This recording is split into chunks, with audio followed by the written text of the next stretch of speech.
Good morning, students.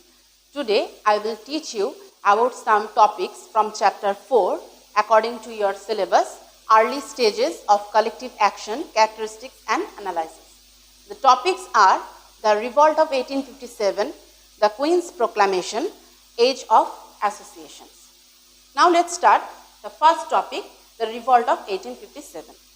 The revolt of 1857 was initiated by the killing of a European officer by Mangal Pandey, a sepoy of Bengal Regiment at Barakpur on 29th March 1857.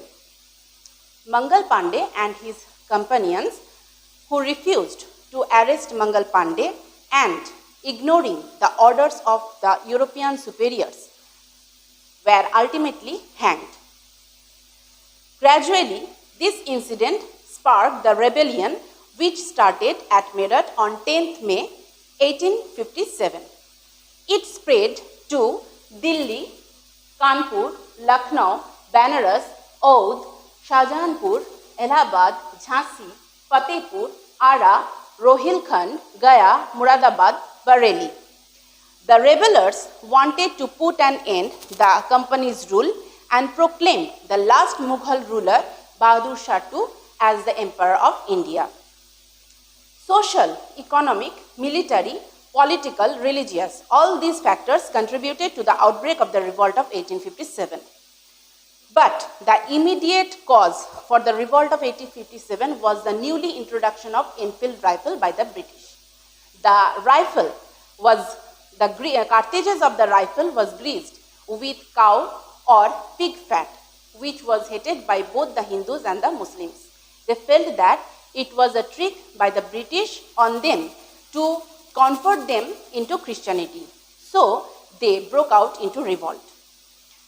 The revolt of 1857 ended in a failure due to lack of able leadership and coordination, lack of popular support, lack of improper goal of movement, lack of ill-equipped weapon and internal disturbances. Historians differ greatly regarding the character and nature of the revolt. Some call it a CP mutiny, some a national movement, while some others call it as India's first war of independence and some other call it a feudal uprising. The educated intellectuals, the Gorkhas, the Sikhs and some princely states like Kashmir and Kanpur supported the British and not the sepoys. In spite of its failure, the revolt of 1857 has brought a major change in British outlook and policies towards India.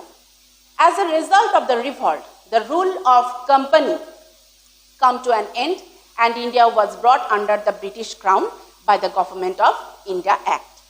Now come to the next topic, the Queen's Proclamation.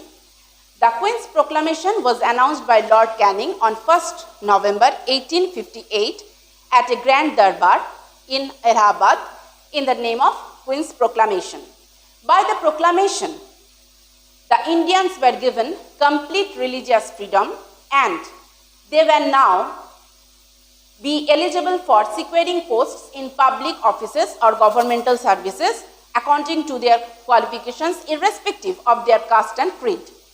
The proclamation stated a number of promises to benefit the Indians which were not executed in reality.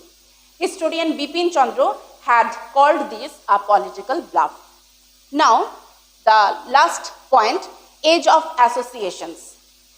Before the formation of Indian National Congress in 1885, the period between 1857 to 1885 witnessed the formation of a number of associations. According to Anil Shil, this period has declared as the age of associations.